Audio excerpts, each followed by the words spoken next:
Iba manejando a casa desde el hospital después de un turno de 12 horas cuando mi teléfono vibró. Era un mensaje de texto de mi hijo, Marcos. Se suponía que debía estar en su entrenamiento de básquetbol. Papá, ¿puedes venir por mí antes? No le digas a mamá. Solo tú. Sentí una opresión en el pecho. Marcos tenía 14 años. No era del tipo que pedía favores o rompía su rutina. El básquetbol era su vida, jugaría con un tobillo esguinzado si el entrenador se lo permitiera. Lo llamé. No hubo respuesta. Le envié un mensaje de vuelta. ¿Todo bien? 3 puntos aparecieron, luego desaparecieron, y luego reaparecieron. Por favor, solo ven. Entrada lateral. No entres. Ya estaba dando la vuelta con el auto. El estacionamiento del centro deportivo estaba medio vacío. El entrenamiento no terminaba hasta dentro de 1 hora. Me detuve en la puerta lateral como él había pedido, y Marcos se deslizó hacia afuera inmediatamente. Aventó su mochila de gimnasio en la parte trasera y se subió al asiento del copiloto sin mirarme. ¿Qué pasa, campeón? Miró fijamente hacia adelante. Tenía la mandíbula apretada y le temblaban ligeramente las manos. Nunca lo había visto así. ¿Podemos ir a algún lado? A casa no. Marcos, háblame. Exhaló lentamente, luego se subió la manga de su sudadera. Moretones morados rodeaban la parte superior de su brazo. Marcas de dedos. Alguien lo había agarrado con fuerza. Se me secó la garganta. ¿Quién te hizo eso? Se bajó la manga rápidamente, mirando alrededor del estacionamiento como si alguien pudiera vernos. ¿Podemos irnos, por favor? Manejé hasta una cafetería cerca de la carretera, una a la que nadie de nuestro vecindario iba. Nos sentamos en una mesa del rincón, con 2 cafés entre nosotros que ninguno de los dos tocó. Empieza desde el principio, dije en voz baja. Marcos no me miraba a los ojos. Jugueteaba con el borde de una servilleta, rompiéndola en pedazos pequeños. ¿Sabes que mamá ha estado trabajando hasta tarde? Sí, y el tío Darío ha estado viniendo a ayudar. Darío, el hermano menor de mi esposa Sara. Se había mudado a Monterrey hace 6 meses después de perder su trabajo en la Ciudad de México. Sara había insistido en que lo dejáramos quedarse en el cuarto de atrás hasta que se recuperara económicamente. Yo había aceptado porque la familia ayuda a la familia. Eso es lo que hacemos. ¿Qué pasa con él? La voz de Marcos bajó hasta convertirse en apenas un susurro. Se enoja cuando no hago las cosas bien. Realmente se enoja. Se me revolvió el estómago. ¿Qué tipo de cosas? ¿La tarea? ¿Los quehaceres? Dice que soy un flojo. Que no lo respeto. Marcos finalmente levantó la vista y sus ojos estaban rojos. Al principio solo eran gritos. Luego empezó a agarrarme, a empujarme contra la pared. La semana pasada él se detuvo. ¿La semana pasada qué? Me mantuvo presionado contra el piso de la cocina. No podía respirar. Dijo que si le contaba a alguien, se aseguraría de que todos supieran que estaba mintiendo. ¿Qué le diría al entrenador que estaba usando esteroides o algo así? ¿Qué haría que me corrieran del equipo? Sentí como si me hubieran golpeado en el pecho. Mi hijo de 14 años sufriendo en nuestra propia casa mientras yo estaba en el trabajo salvando a los hijos de otras personas. ¿Cuánto tiempo ha estado pasando esto? 2 meses, tal vez más. ¿2 meses? Mi voz salió más fuerte de lo que pretendía y una señora mayor en la mesa de al lado volteó a ver. Bajé la voz. Marcos, ¿por qué no me lo dijiste antes? Lo intenté. Su voz se quebró. ¿Recuerdas cuando dije que no quería quedarme solo en casa con él? Dijiste que estaba siendo dramático, que el tío Darío era familia y que necesitaba ser más respetuoso. Yo había dicho eso hace 3 semanas. Marcos se había quejado de que Darío era demasiado estricto y yo no le di importancia. Le dije que todos los adolescentes piensan que los adultos son demasiado duros con ellos. Había estado tan concentrado en mantener la paz, en apoyar la decisión de Sara de ayudar a su hermano, que no había escuchado. Enséñame todo. Marcos vaciló, luego se quitó la sudadera. Más moretones en las costillas. Una cortada cicatrizando en su omóplato. Dijo que esa me la hice yo. Jugando brusco. Me obligó a decirle a mamá que me caí durante el entrenamiento. Tomé fotos con mi teléfono. Mis manos temblaban tanto que tuve que apoyarlas contra la mesa para estabilizarlas. Vamos al hospital ahora mismo. Papá, no. Guillermo, sí. Vamos a documentar esto y luego vamos a ir a la policía. Mamá se va a enojar mucho. No me importa. La doctora de urgencias era una mujer llamada doctora Paredes. Examinó a Marcos en privado primero, luego me llamó. Su rostro era cuidadosamente neutral, pero podía ver la ira en sus ojos. Estas lesiones son consistentes con agresión física repetida, dijo. El patrón de moretones en sus brazos indica heridas defensivas. Ha estado tratando de protegerse.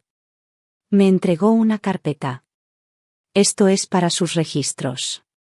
Estoy legalmente obligada a reportar esto al DIF. Un trabajador social se comunicará con usted dentro de las próximas 24 horas. Asentí, incapaz de hablar. Para cuando salimos del hospital, eran casi las 8 de la tarde. Sara había llamado 4 veces. Ignoré a todos. Llevé a Marcos a casa de mi hermano en Santiago, a unos 30 minutos de la ciudad.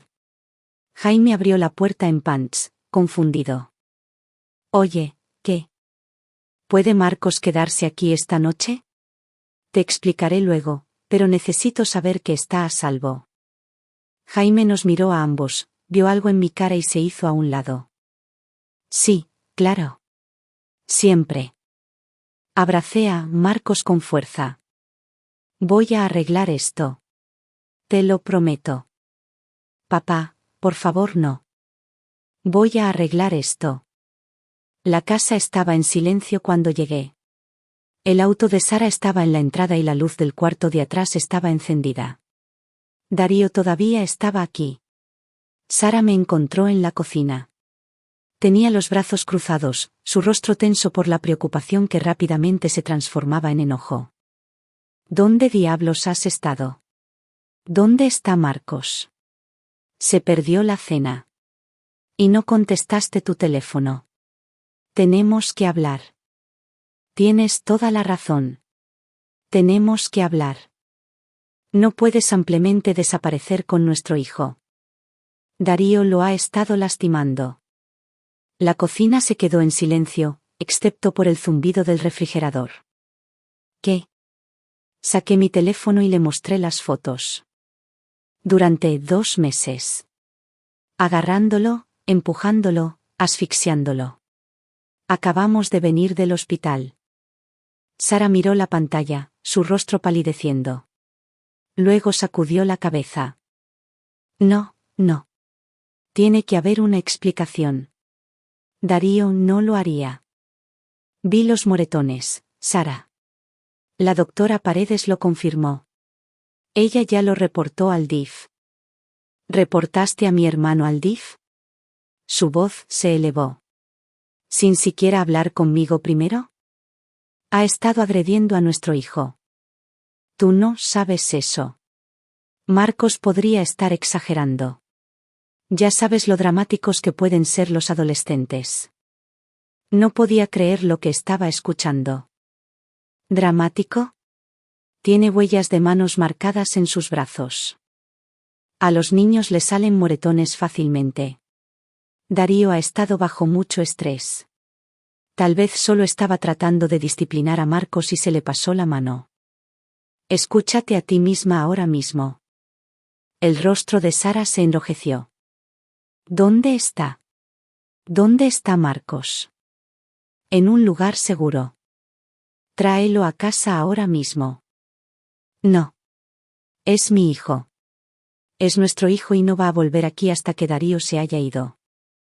Darío es mi hermano. Es familia. También lo es Marcos, y lo estoy eligiendo a él. Pasos en las escaleras. Darío apareció en el marco de la puerta de la cocina, mirándonos con una confusión cuidadosamente ensayada. ¿Todo bien aquí arriba? Escuché gritos. Me giré para enfrentarlo.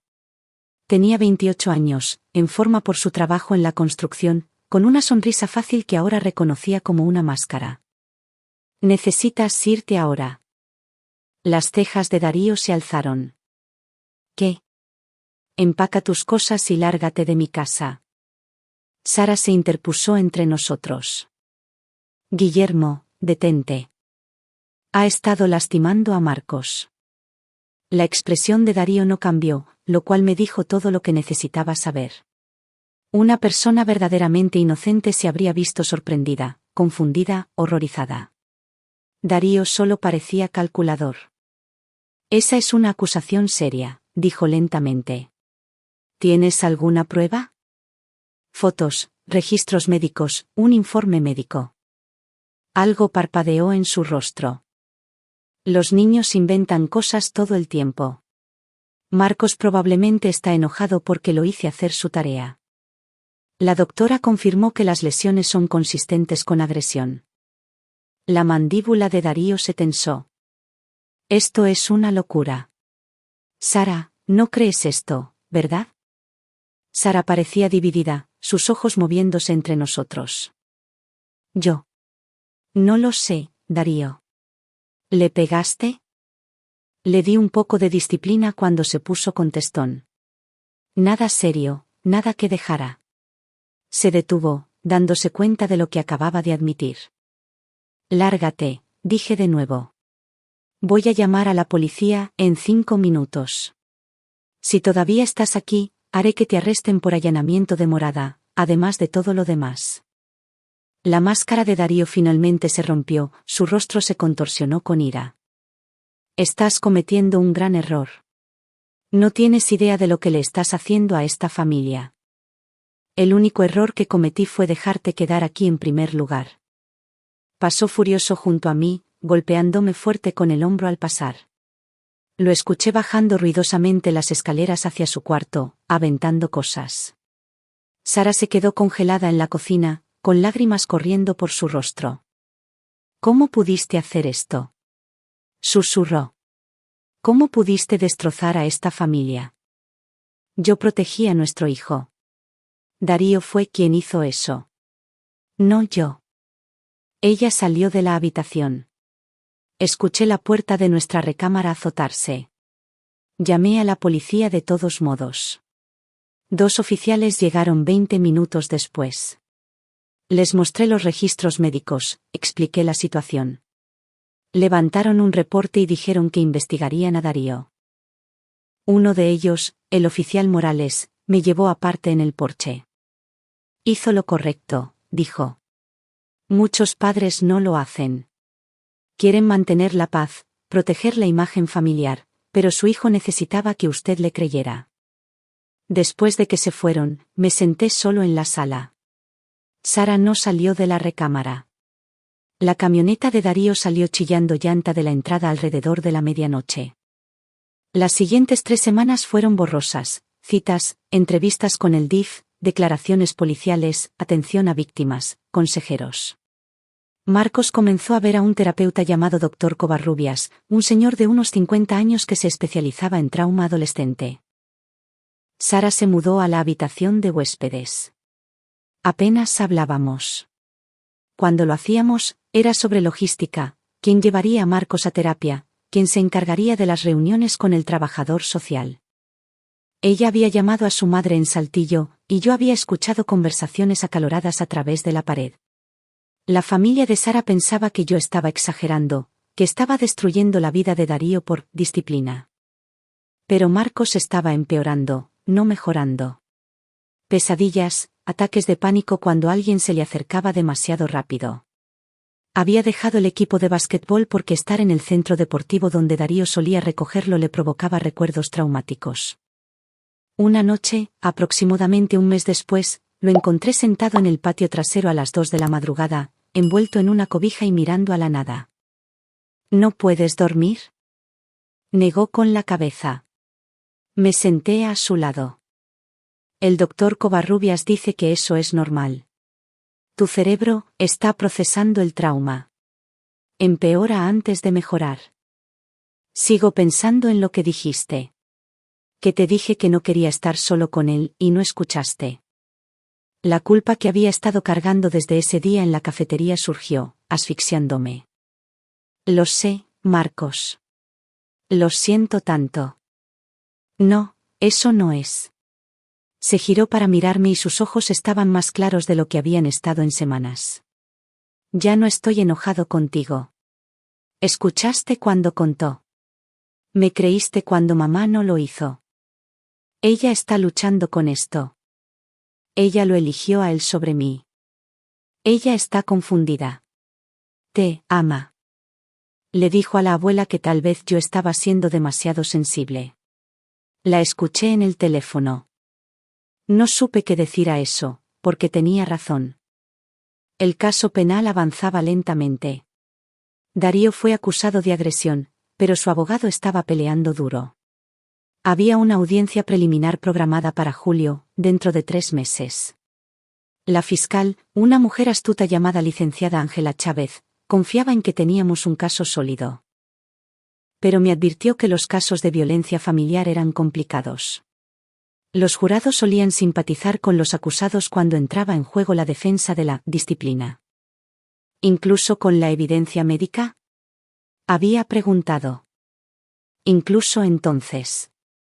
La gente quiere creer que los padres y cuidadores tienen buenas intenciones, que fue un malentendido. Él asfixió a mi hijo.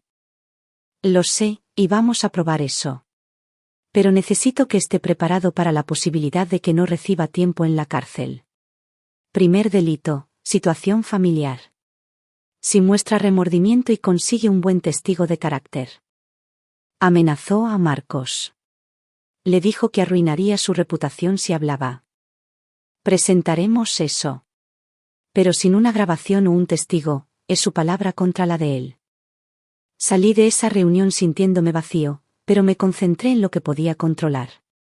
Marcos necesitaba estabilidad, así que me aseguré de que la tuviera. Terapia regular, rutinas consistentes. Pedí un permiso en el hospital, usando mis vacaciones ahorradas para estar en casa cuando él regresara de la escuela. Empezamos a correr juntos por las mañanas, solo nosotros dos, y poco a poco, vi a mi hijo empezar a volver a ser el mismo. Sara y yo todavía apenas hablábamos, pero una tarde a principios de mayo, tocó la puerta de la habitación de Marcos mientras yo lo ayudaba con la tarea. ¿Puedo hablar con los dos? Marcos se tensó a mi lado. Asentí. Sara se sentó en el borde de su cama, con las manos cruzadas en su regazo. Se veía agotada, con ojeras oscuras y el cabello recogido en una coleta desordenada. Hablé con el doctor Covarrubias, dijo en voz baja. Sugirió que viniera a una sesión familiar y lo hice ayer. Marcos no dijo nada. Me ayudó a entender algunas cosas sobre lo que pasó, sobre lo que hice mal. Levantó la vista, con lágrimas en los ojos. Marcos, lo siento tanto. Debí haberte creído de inmediato. Debí haberte protegido. En cambio, puse excusas para Darío porque no quería admitir que mi hermano pudiera hacer algo así. Me llamaste dramático, dijo Marcos secamente. Lo sé. Y eso estuvo mal. Fue cruel y fue exactamente lo que alguien que está siendo lastimado no necesita escuchar. Extendió la mano como si fuera a tocar la de él, luego se detuvo. No espero que me perdones de inmediato, o tal vez nunca. Pero necesito que sepas que ahora te creo completamente. Y estoy horrorizada por lo que te hizo. ¿Qué cambió?, pregunté. Sara me miró y había algo roto en su expresión. Llamé a Darío para escuchar su versión y se rió. Su voz se quebró. De verdad se rió y dijo que Marcos necesitaba endurecerse. Que los niños de hoy en día son demasiado suaves y alguien necesitaba enseñarle disciplina. Dijo que me hizo un favor. Se secó los ojos con enojo. Ahí fue cuando supe. No por la evidencia o los doctores o incluso tú, Guillermo. Porque mi hermano me mostró exactamente quién es y finalmente lo vi. Marcos guardó silencio por un largo momento. Luego dijo: ¿Vas a testificar? Sara asintió. La licenciada Chávez me llamó. Quiere que testifique sobre el carácter de Darío, sobre cosas que he visto a lo largo de los años y que ignoré. Y voy a hacerlo. La familia de mamá te va a odiar, dijo Marcos. Lo sé. La abuela ya llamó a papá y le gritó durante 20 minutos. Lo sé, y voy a lidiar con ellos, porque tú eres más importante que mantener la paz con gente que piensa que lastimar a un niño es disciplina aceptable. No fue perfecto. Sara y yo todavía teníamos un largo camino por recorrer, y no estaba seguro de que nuestro matrimonio sobreviviría a esto. Pero verla finalmente elegir a nuestro hijo sobre su hermano se sintió como el primer respiro real que había tomado en meses. La audiencia preliminar llegó en julio, en uno de esos días de verano en Monterrey que se sentían crueles por su intensidad. Marcos tuvo que testificar, lo que significaba revivir todo frente a extraños. Ángela Chávez lo había preparado bien, y el servicio de atención a víctimas le proporcionó una persona de apoyo que se sentó con él todo el tiempo. No se me permitió entrar a la sala durante su testimonio, pero Sara sí. Salió después con los ojos rojos y me dio un fuerte abrazo en el pasillo. Fue tan valiente, susurró, tan claro y detallado. El juez seguía preguntando si necesitaba descansos, pero él solo quería terminar con eso. El abogado de Darío trató de pintar a Marcos como un adolescente problemático que actuaba por rebeldía, pero la evidencia médica era condenatoria. La doctora Paredes testificó sobre las heridas defensivas, el patrón de trauma repetido. La trabajadora social del DIF testificó sobre sus entrevistas con Marcos, señalando su consistencia y los síntomas de trauma que había observado. Y luego testificó Sara. Le contó al tribunal sobre el temperamento de Darío, sobre incidentes que había presenciado a lo largo de los años donde se había puesto violento con otros. Una pelea en un bar en la Ciudad de México, empujar a un compañero de trabajo que no estaba de acuerdo con él, golpear una pared durante una cena familiar cuando su padre lo criticó. Cosas que ella descartaba como Darío siendo Darío. Yo lo facilité, dijo claramente. Puse excusas por su comportamiento porque no quería admitir que mi hermano tenía un problema con la violencia y, al hacerlo, puse a mi propio hijo en riesgo. Me arrepentiré de eso por el resto de mi vida. El rostro de Darío permaneció inexpresivo durante su testimonio, pero vi que los hombros de su abogado se hundieron ligeramente. El juez ordenó que Darío fuera a juicio. Estableció condiciones de fianza que incluían 0 contacto con Marcos y terapia obligatoria para el manejo de la ira. Afuera del juzgado, Ángela Chávez nos llevó aparte. El juicio probablemente será en octubre o noviembre. Esta preliminar salió bien. El juez claramente le creyó a Marcos, y tener a su esposa testificando fue poderoso, pero quiero que estén preparados para que, incluso con una condena, podríamos estar viendo libertad condicional o una sentencia corta. Casi asfixia a mi hijo hasta dejarlo inconsciente. Lo sé, y voy a luchar por la sentencia más fuerte posible, pero los casos de agresión familiar rara vez resultan en mucho tiempo de cárcel, especialmente para delincuentes primerizos. Miró a Marcos. Lo más importante es que ahora estás a salvo, y la orden de restricción es permanente. No puede acercarse a ti. Marcos asintió, pero pude ver la decepción en su rostro. Quería justicia. Quería que Darío enfrentara consecuencias reales, y yo entendía eso. Pero también sabía que la sanación no venía de los tribunales. Durante los siguientes meses, nuestra familia se fue reconstruyendo lentamente. Sara volvió a nuestra recámara, aunque comenzamos terapia de pareja para trabajar en la ruptura de confianza. Marcos volvió al básquetbol, en un equipo diferente y en un centro deportivo diferente. Pero fue un comienzo. Sus pesadillas disminuyeron de todas las noches a 1 o 2 veces por semana. El juicio ocurrió en noviembre, en un día gris con una llovizna fría. Esta vez fue más rápido, solo 3 días. El jurado deliberó durante 4 horas y regresó con un veredicto de culpabilidad en 2 cargos de agresión. Darío fue sentenciado a 6 meses de prisión y 2 años de libertad condicional. No era suficiente. Nunca sería suficiente. Pero mientras salíamos del juzgado y veía a Marcos pararse un poco más erguido, me di cuenta de que el veredicto no era realmente el punto. El punto era que le habíamos creído, lo habíamos protegido, lo habíamos elegido a él sobre la comodidad, la política familiar y la mentira fácil de que todo estaba bien. Esa noche, Marcos entró a la sala donde Sara y yo estábamos sentados. ¿Puedo preguntarles algo? Siempre, dije. ¿Por qué les tomó tanto tiempo? ¿Creerme? O sea, les di indirectas durante semanas antes de finalmente enviarte ese mensaje ese día. Era una pregunta justa. Y merecía una respuesta honesta. Porque tenía miedo, admití. Miedo de lo que significaría si estuvieras diciendo la verdad. ¿Qué había fallado en mantenerte a salvo? ¿Qué tendría que elegir entre tú y mantener la paz en esta familia? ¿Qué tendría que admitir que cometí un terrible error dejando que Darío se quedara aquí? Lo miré. Pero fuiste más valiente que yo. Dijiste la verdad a pesar de que sabías que haría explotar todo, y estoy muy orgulloso de ti por eso. Y yo no te creí porque no quería ver a mi hermano como alguien capaz de eso, añadió Sara en voz baja. Lo amaba, y no podía reconciliar a la persona que pensaba que era con la persona que realmente es. Pero ese fue mi fracaso, no el tuyo. Tú hiciste todo bien.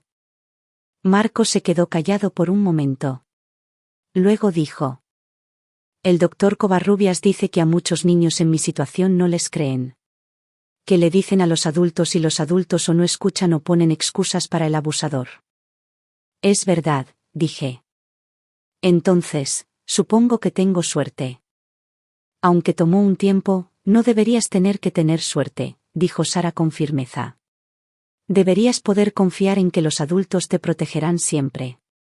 Sin preguntas. Sí, dijo Marcos. Debería. Regresó a su habitación y Sara y yo nos sentamos en silencio por un rato. Tiene razón, dijo ella finalmente. Le fallamos. Incluso después de que nos dijo, le fallé. Pero lo arreglamos. Eso tiene que contar para algo, ¿no? Él cargará con esto por el resto de su vida. Nosotros también. Y tal vez eso sea lo apropiado. Tomé su mano. Pero también cargará con el conocimiento de que cuando más importaba, lo elegimos a él. Luchamos por él. Sabe que puede confiar en nosotros ahora. Sara apretó mi mano. Eso, espero. Han pasado 3 años desde ese mensaje de texto en el estacionamiento. Marcos tiene ahora 17 años y planea estudiar kinesiología en la Universidad de Guadalajara el próximo otoño. Todavía ve al doctor Covarrubias una vez al mes, aunque ahora es más mantenimiento que manejo de crisis. Ha vuelto a jugar básquetbol. Incluso entró al equipo estatal el año pasado. Sara y yo seguimos juntos, aunque tomó mucho tiempo reconstruir lo que se rompió. Somos diferentes ahora. Más cuidadosos el uno con el otro, más conscientes de lo frágil que es la confianza, pero también somos más fuertes en algunos aspectos. Sabemos que podemos superar una crisis ahora. Sabemos que podemos tomar la decisión difícil. Darío cumplió 4 meses de su sentencia de 6 meses, salió por buena conducta. Lo último que supe es que estaba en Monclova trabajando en la construcción de nuevo. La orden de restricción sigue vigente. No se le permite estar a menos de 500 metros de Marcos hasta el 2029. A veces pienso en ese día en la cafetería, mirando los moretones en los brazos de mi hijo y sintiendo que todo mi mundo cambiaba.